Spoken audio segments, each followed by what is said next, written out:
you catch stuff easy? Do you catch this? Because the old man gets it.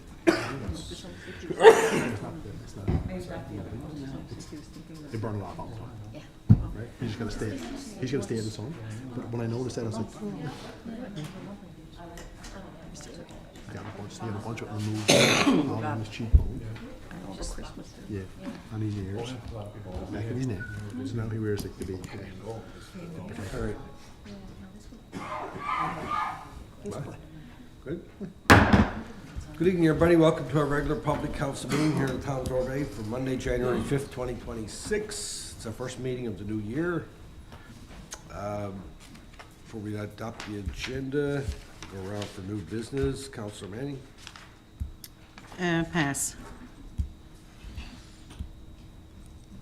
Councilor Pollard. Pass.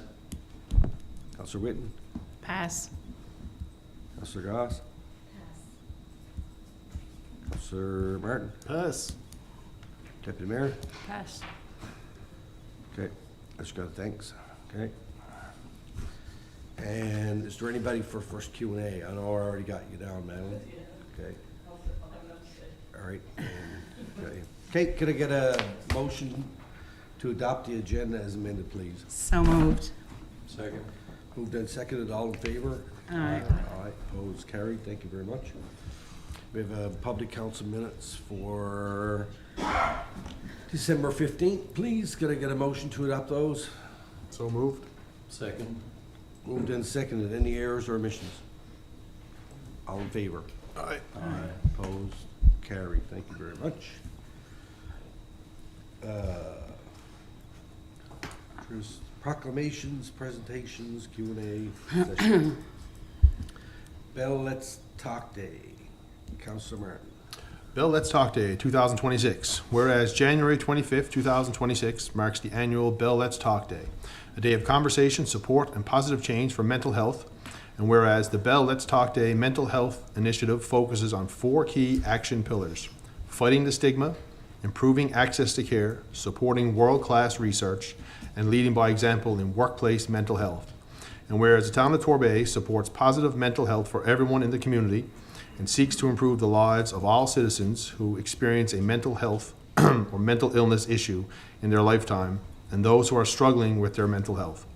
Whereas the town of Torbay recognizes that people are experiencing challenges that may affect their mental health. Now more than ever, the need for conversation, awareness, and action around mental health matters, and every action counts. Whereas the town of Torbay will raise a flag to celebrate Bell Let's Talk Day and encourage all citizens of Torbay to join the conversation and help create positive change. Therefore, be it resolved that I, Mayor Craig Scott, do hereby proclaim Wednesday, January 25th, 2026 as Bell Let's Talk Day in the town of Torbay and encourage support of this campaign. So moved. Second. Then seconded. Comments? Okay, all in favor? Aye. Opposed? Carried. Thank you. Eating Disorder Awareness Week. Councilor Manning. Eating Disorders Awareness Week, February 1st to the 7th, 2026. Whereas an eating disorder is a serious mental illness with often devastating physical implications. Whereas eating disorders affect many individuals and families in the province of Newfoundland and Labrador. Whereas recovery from an eating disorder is a journey that includes support from families and caregivers. Whereas the Eating Disorder Foundation of Newfoundland and Labrador is the leading advocacy group dedicated to promoting support, treatment services, and providing public support services and information about matters related to eating disorders throughout the province. Whereas February 1st to the 7th, 2026 is dedicated across Newfoundland and Labrador and the entire country as a special time when many educational and awareness activities take place to help raise the level of understanding of eating disorder prevention, treatment, and recovery. Whereas the theme for Eating Disorders Awareness Week 2026 is Health Doesn't Have a Look. Therefore, I, Craig Scott, Mayor of the town of Torbay, do hereby proclaim February 1st to February 7th, 2026 to be observed as Eating Disorder Awareness Week in the town of Torbay. So moved. Second. Moved and seconded. Comments? Deputy Mayor? Sorry. Okay. All in favor? Aye. Opposed? Carried, thank you. Violence Prevention Month. Councillor Witten. Violence Prevention Month, February 2026. Whereas the Violence Prevention Initiative of the Government of Newfoundland and Labrador reflects government's commitment to addressing the problem of violence in this province and is based on a vision that the people of our province will live in safe, caring communities where there is an inherent respect for each other and violence of any sort is unacceptable. Whereas the solution to eradicating violence against those most at risk in our society, women, children, and youth, Aboriginal women and children, persons with disabilities, older persons, and others who are victims of violence because of ethnicity, sexual orientation, or economic status, is through a collaborative effort between the provincial government and the community to improve services and to educate all residents of our province about violence prevention. Whereas the province of Newfoundland and Labrador, with its community partners and stakeholders, have been working to improve services to victims of violence and violence prevention programs for many years. Whereas Violence Prevention Month is the perfect opportunity to contribute to the fight against violence and abuse in this province. The Government of Newfoundland and Labrador have made a commitment to partner with the community to seek long-term solutions to violence.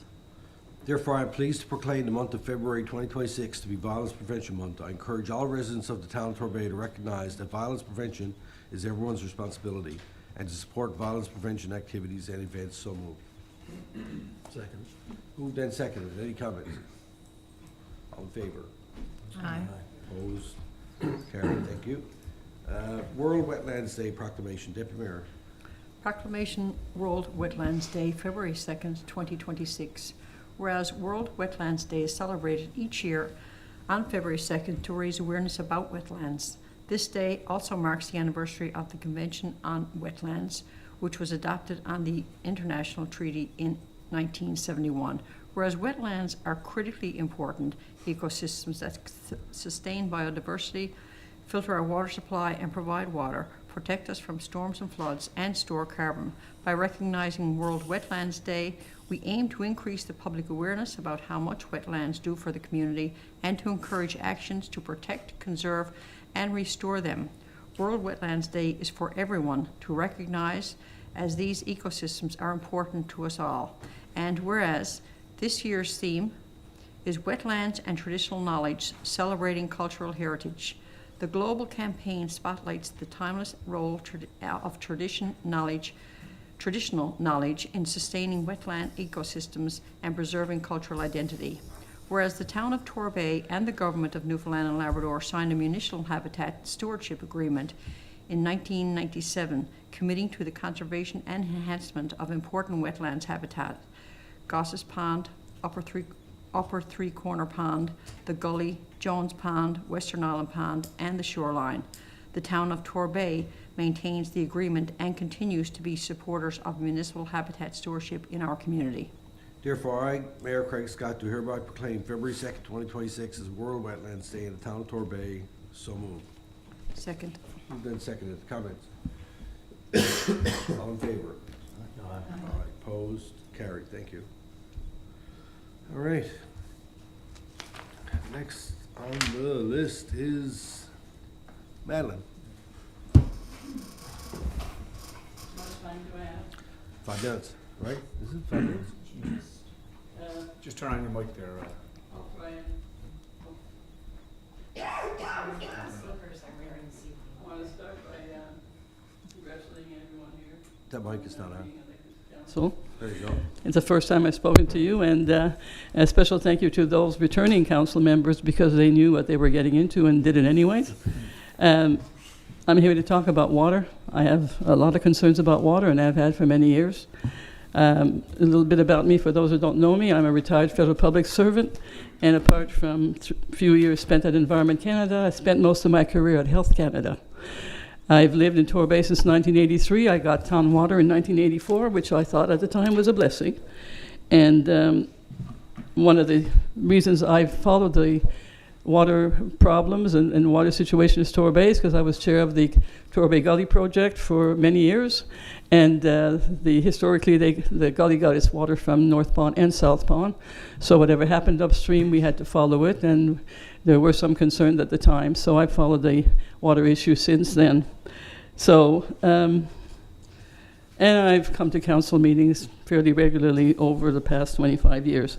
So, beautiful Torbay has some very unbeautiful water woes, and you have challenges in three directions. The PFAS situation in Pine Ridge, of which I'm not going to say very much. It's not Torbay's doing, and I don't think that Torbay should bear, or the taxpayers should bear, any of the costs of finding a solution for that. I think everybody kind of agrees with that. And I hope that the province will come through to help the town get the $9 million extra it needs. And I am curious how the town is going to handle the operational running of the system, but I guess that'll be information that'll come out by and by. Water shortage, well, I have a little more to say on that, but mostly a lot of questions. And we're not the only municipality that was affected by the low precipitation last year, but we sure are having a hard time getting our pond back to safe and normal levels. And so much so that we are resorting to pumping water from Whiteaways Pond to cover the shortfall, and I would call this a crisis. We've been in an unprecedented water ban since late July and a boil water order for weeks. How did we get here? Our town cannot control the amount of precipitation we get. But on the other hand, you can control how many people are hooked up to our water system, and that is based on the best available information on water usage and pond yield. And our town has spent an awful lot of money and effort trying to determine how many more people could be added to the service. Studies were done in 98, 2008, 2013, 2018, and 2019. Calculations are based on the expected pond yield and average daily water use. And I've looked at the information in all these reports, and what stands out to me the most is that this is far from an exact science. So the results depend on what you use, what you input into the system.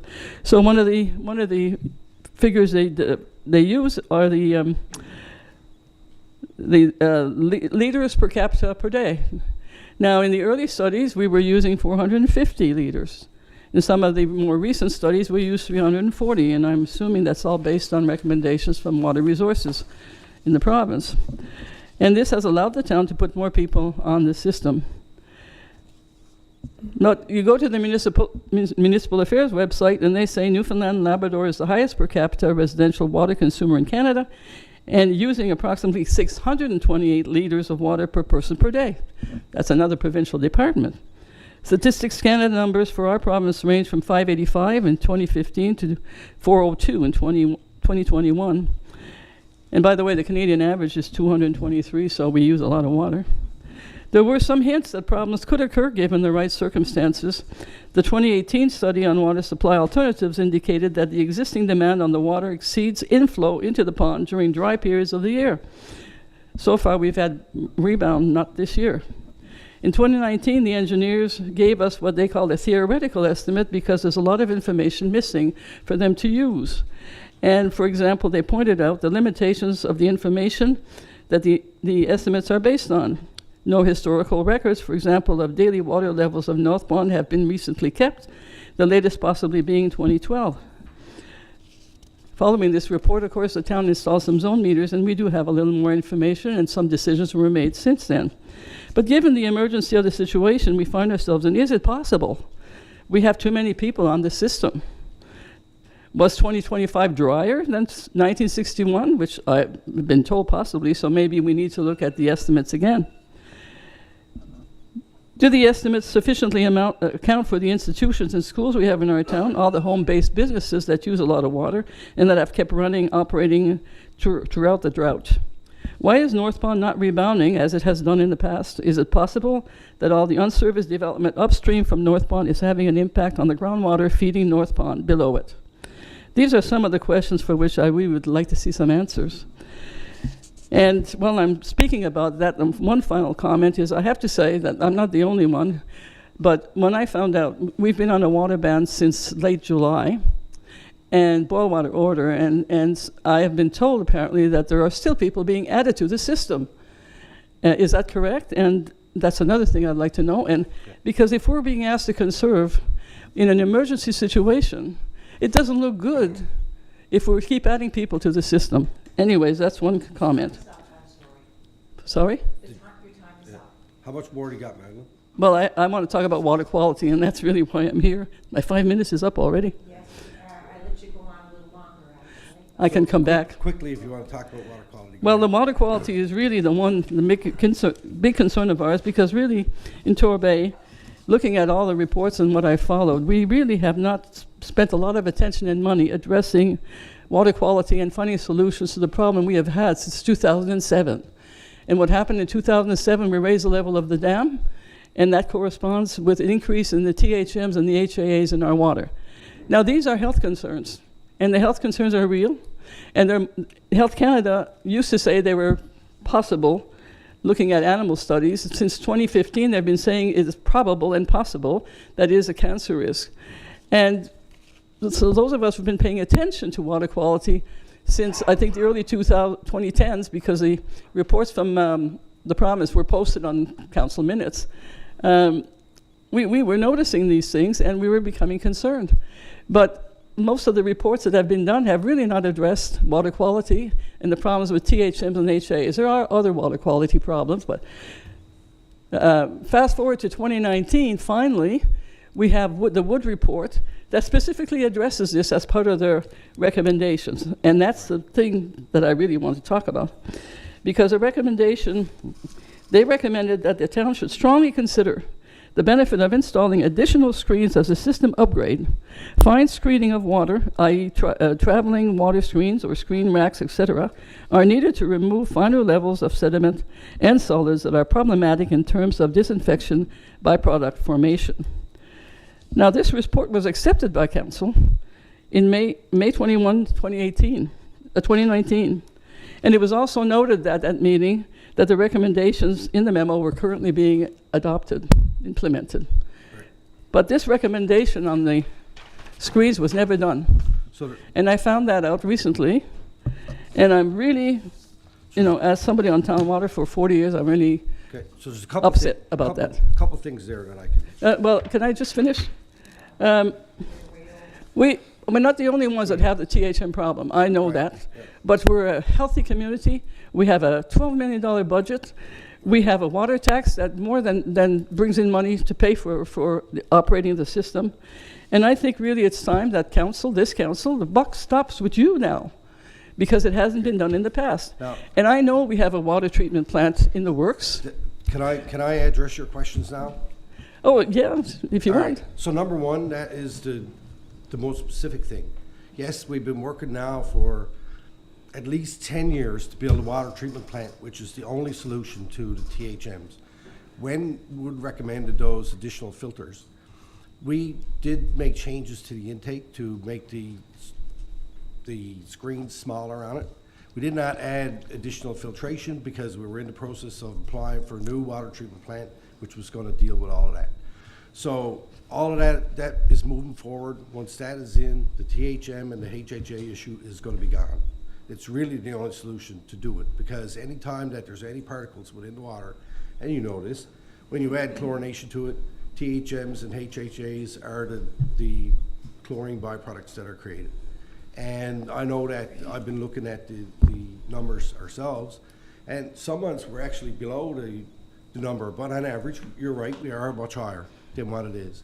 And that is the one thing that we've been doing. We got approved for that money, oh my God, at least 5-6 years ago to build that water treatment plant. And we ran into a lot of issues with the provincial government, additional requirements they were putting on us to be able to get that project started. Now we got our funding approval for phase 3. It's moving forward. It's going to be in place next year, and by that time we will have excellent quality water, just like the city of St. John's has, who have water treatment.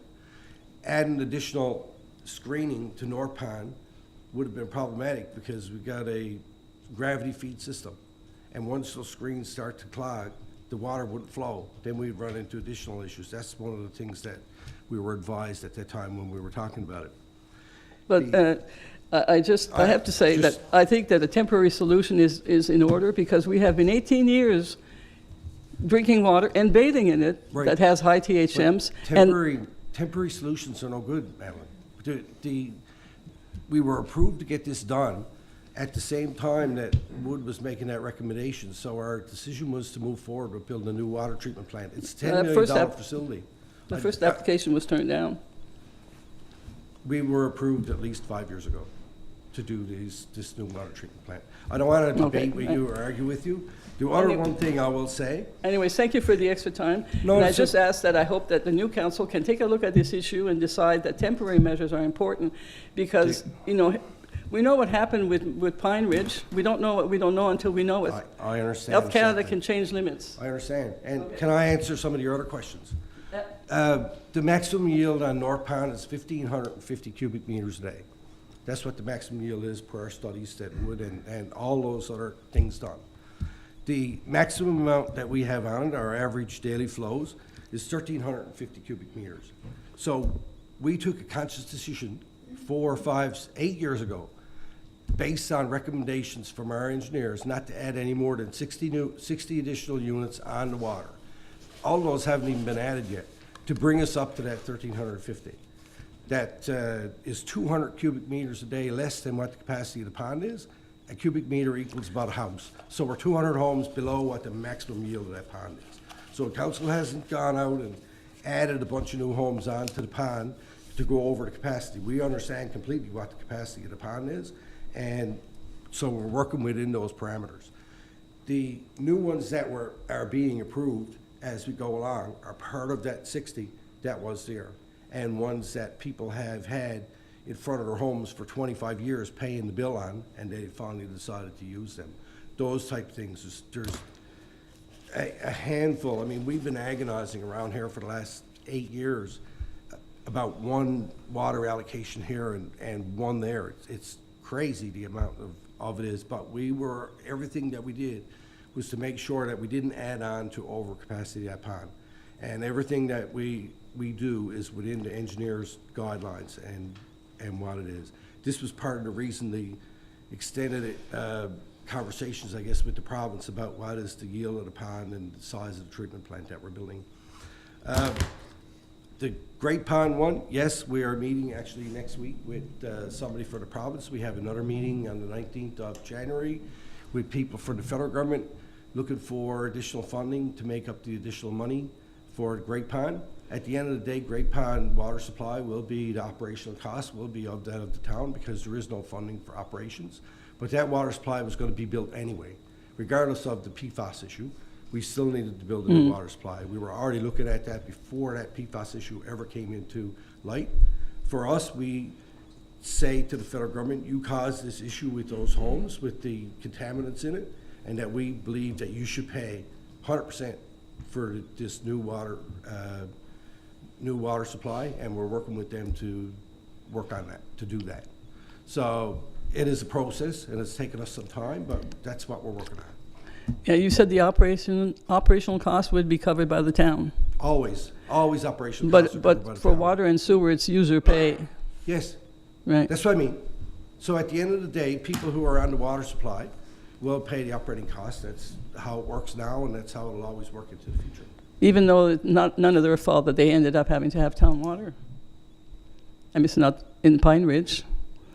Well, I mean, it's all going to be up to the federal government whether they decide that we're going to run that water out there or not. The town says that we should, Okay. and the federal government has to pay. Okay, Right. thank you very much. Oh, you're welcome. All right.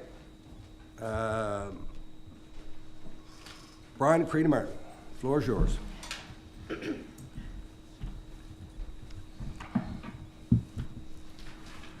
Good day, everybody. Happy New Year. Hello, hello.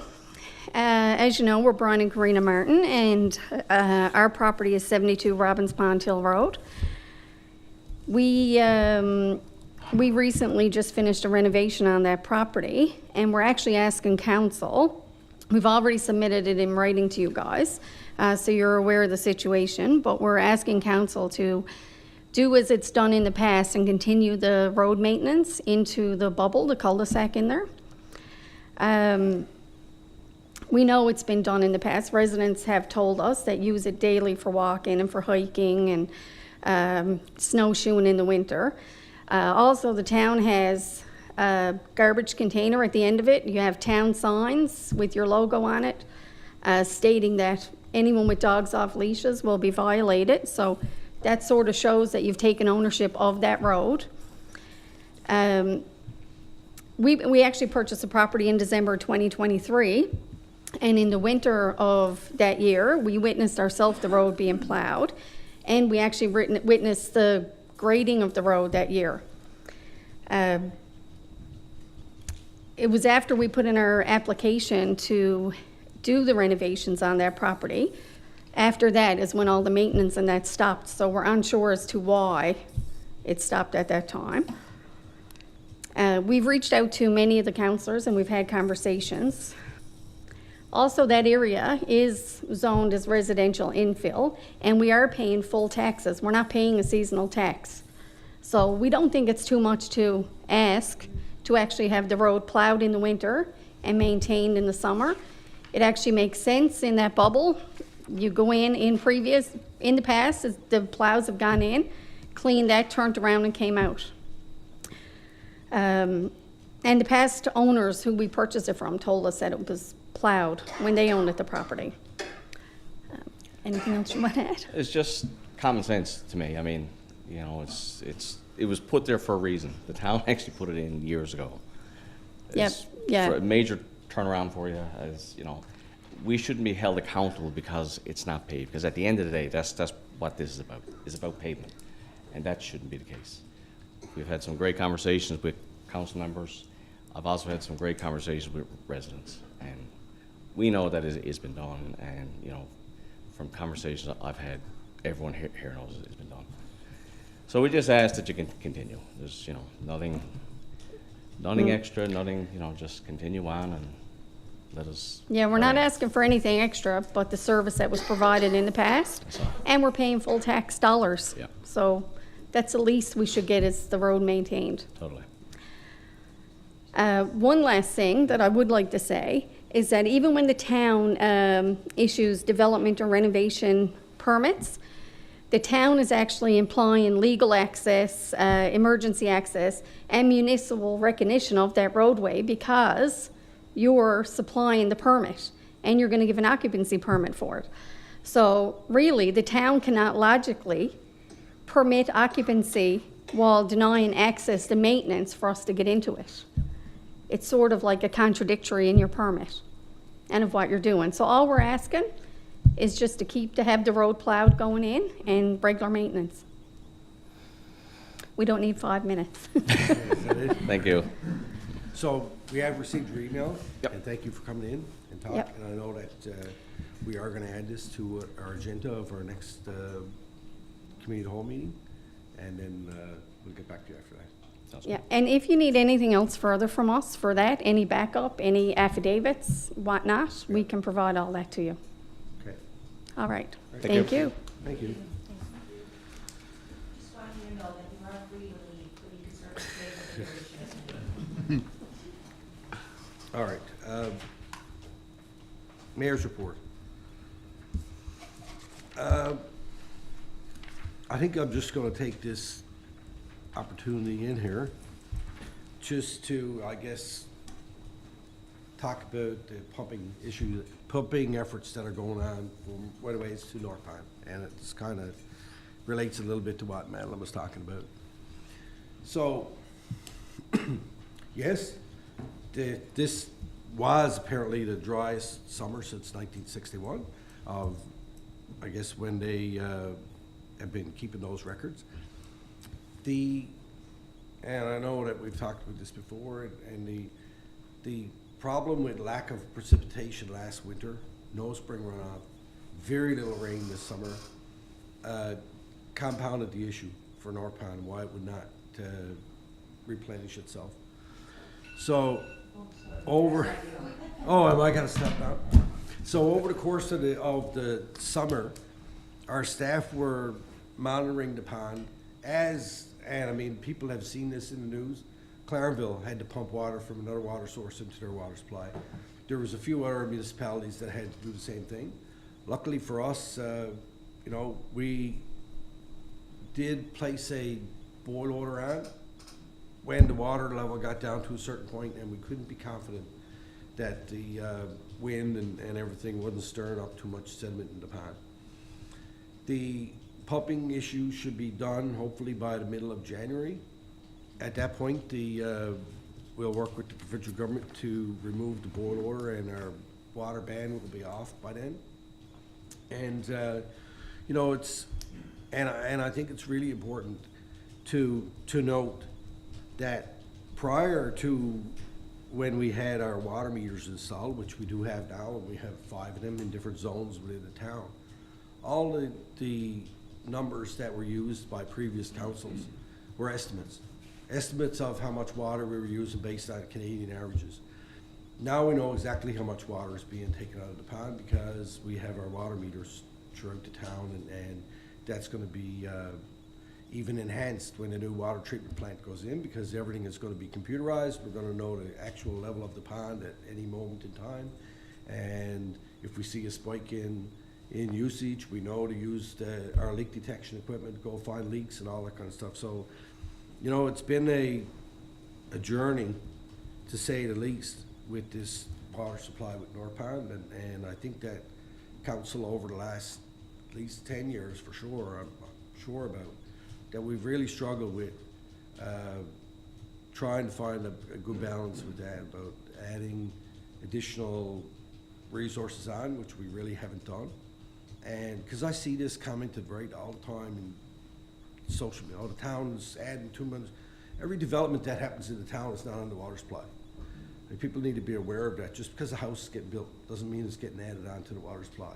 And I think that, I don't know that a lot of people are even aware of that. There's people I know that call me complaining that they had no water this summer because of the water supply. And I said, well, where do you live? And they tell me, I say, you're on your own well. What do you mean I'm on my own well? So, you know, there's a bit of education needs to go on there too. I don't know that everybody is really aware of where their water might come from, even though they might have their own well in their home. So I just want to say thank you to staff. They worked really hard over the last number of months to run all that pipe, to pump that water, and I think it's a tremendous amount of work and a great success what they were able to do. And you know, hopefully this year, and it seems this early in this winter, we've gotten back to some kind of normal, even above normal precipitation wise. So you know, hopefully this extremely dry summer and winter that we just went through in 2025 is a thing of the past, and we get back to some normal stuff going forward. So I just want to say that, and thank you to our staff and to everybody and to the residents who've been doing the conserving and putting up with these boil orders and conservation orders for a better part of the summer. And you know, there'll be better things ahead. Thank you very much. All right, business arising report. Any questions on that? No? Next time around. All right, no worries. SAM newsletter. We got a newsletter here from Stewardship Association of Municipalities. Oh, excuse me. I'm a little bit under the weather tonight, so you have to bear with me a little bit. This is about enhancing stewardship of habitats across the province, and it seems like it's directed to newly elected municipal councillors. So have a read, find out if you want to learn a bit more about SAM. They do have a annual meeting. I don't know, but they might do it twice a year. I know they definitely do it once. And it's an opportunity certainly for a member of our council if they'd like to attend a SAM meeting. It's I've been there. It's excellent. The president is going to reach out soon about the next meeting. Okay. He didn't give it to us in this. All right, perfect. So anyway, it's there for your information. Just on that, Your Worship, Yeah. page 16 or 18, there's an application for a scholarship for $1,000, should someone want to do that. So I think it goes to the end of May is the deadline for that. So if you want to take a read and see if that applies to someone you may know and certainly take advantage of that as well. It fits into the category, so I Right. just want to bring that to everybody's attention. Yep. And then this one is for municipal assessment service fees. Are they gonna increase them or what? Staying the same. Okay. Information only, staying the same. No changes. All right, thank you. Committees of council, blah, blah, blah. Planning, land use, no report, no, nothing. Admin and HR, no motions, no report. Corporate services, Counselor Pollard. Thank you, Your Worship. This one's fairly short as well. We didn't meet, we just talked about the invoices that were over $5,000, so there is a report here. But there's notices there for payroll for December 4th to the 17th in the amount of $244,730, and one to the end of December for the amount of $317,655. And if anyone's been looking at the previous ones, they're significantly more than some of the other ones have been, mainly because of the heavy equipment operators are now on for the winter, and also the honorariums and that for the fire department are included in the last payroll remittance for the year. So I just wanted to answer that question if anyone's had it. We'll go to the invoices over $5,000. First one is the Brent tractor for the John Deere backhoe in the amount of $284,459.40. Fevers Lane Enterprises for the public land interim report, the second progress payment in the amount of $16,100.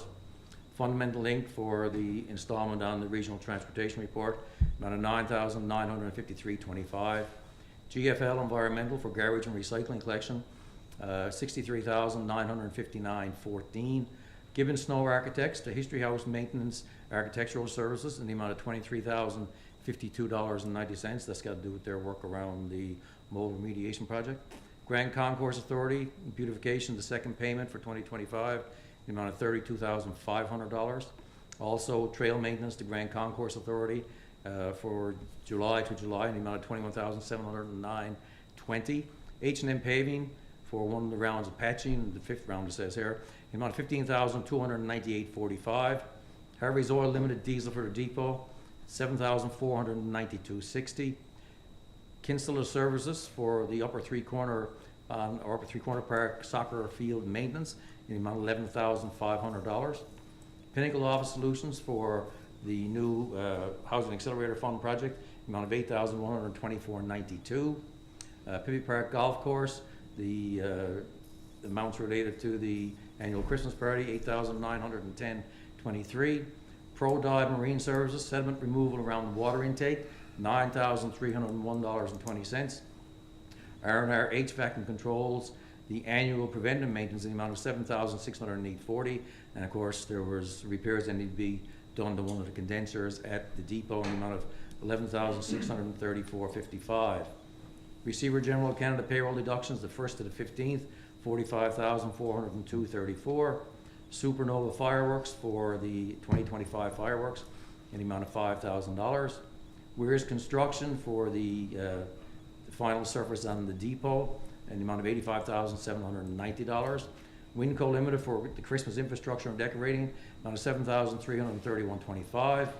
Woolsey Canada Industrial Products for the fusion pipe, the 8-inch, in the amount of $47,690.50, and that was some of the pipe that was used for the White Away to North Pond.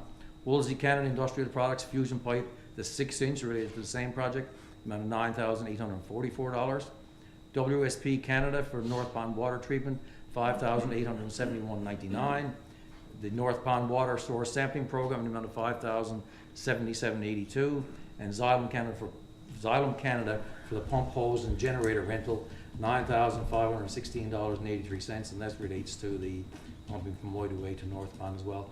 All totaling $753,128.97. So moved. Second. Moved and seconded. Comments? I have a question about the Kinsella Services for the upper three-corner soccer field maintenance. Do you know what was included for that maintenance? I do. I'll ask the same question.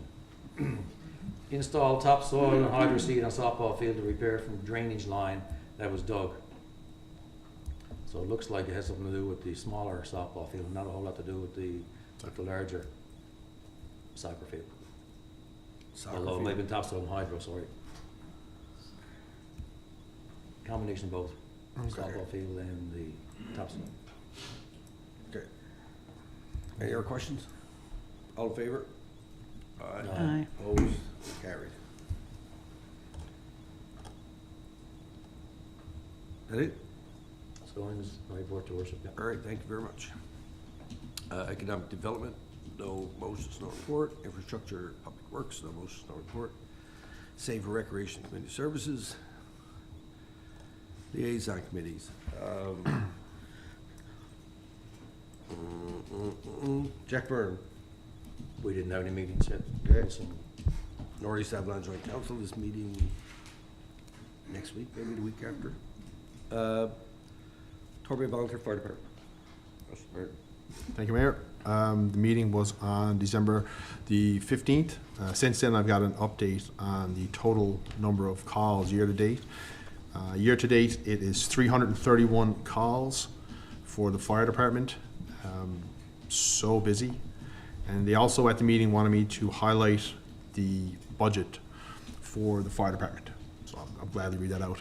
17% increase in the fire department budget, a full-time fire chief position, funding for new metal lockers, funding for updated paint in Torbay Station Apparatus Bay, new floor covering for Flat Rock Station Apparatus Bay, funding for the P25 for the comms room, funding for the wildland coveralls for all members, funding for upgraded telecorder, funding to make repairs to training grounds, increase to professional development, funding for installation of mini splits in Torbay Station, and an increase to honorariums. The rest of the report is there if you would like to read it and have any other questions.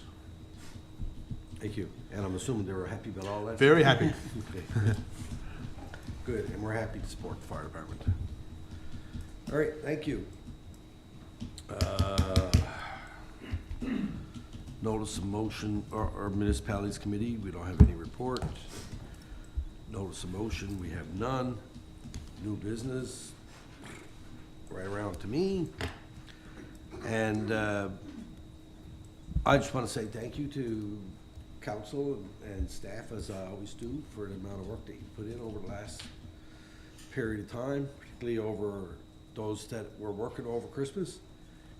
And, you know, it doesn't go unnoticed, the extra time that you put in and you know, particularly our snow clearing crews right now with a little bit of snow that we're having, Yeah. keeping them busy and all that. So, thank you. Q&A. Is there anybody that would like to get on the second Q&A session? Madeline, to your additional questions, or I know that you would have hoped to have more time, but if you have your information there and if you can submit that in an email, then I will make sure that staff gets back to you with answers to all those questions. Because I can answer to a certain point, but based on my memory, and I may not be 100% correct all the time, I try to be. If I don't have the answer, usually I don't say anything, but if you want to get more details on those things that you were asking about, please submit them in and we'll make sure that we get back to you on it. All right? I can maybe do a clean up the document and send it around if you want. Okay, thank you. Yeah. All right. I want to add though, but because I didn't have a chance, but when it comes to the health risks, it isn't just the levels that matter. It's the amount of time people are exposed to them. And we've now been exposed to these levels for 18 years, so I'll Right. leave it at that. Yeah, I agree totally with you. You know, that's the whole purpose that we're spending $10 million on a treatment plant, to be able to fix those issues. All right. The problem is compounded by the fact that, okay, you can get a person can get a filter. I have a filtration system for the water I drink. But it gets clogged out all the time because the water has a lot of sediment in it. So Right. even little screens could have helped prevent that and make the filtration system I have a little bit more user-friendly. So you try to do one thing, but it's hard to do it. Right, and I guess that highlights the point that I made, like, a couple of times over the last month or so, more than a couple of times, many times, our staff have had to go out in the pond with a brush and clean off the intake pipe because it's getting plugged up with sediment. And just when that happens, then we lose the pressure in the system, and then we end up with having to put boil orders on. That's how it happened the first time. We lost pressure in the system, we lose the water. So it's a very delicate balance there when you're only dealing with a gravity flow pond. There's only so much pressure that the water is pushing at, and if even the screen at the end getting clogged up with additional sediment stops the water from flowing, it's very difficult to do much there without pumping. So, thank you very much. Next public council meeting is scheduled to take place January 19, 2026, right here at 5 o'clock in Thornbury Council Chambers. With that, I would entertain a motion to adjourn, please. Moved, seconded, all in favor? Aye, opposed, carried. Thank you very much.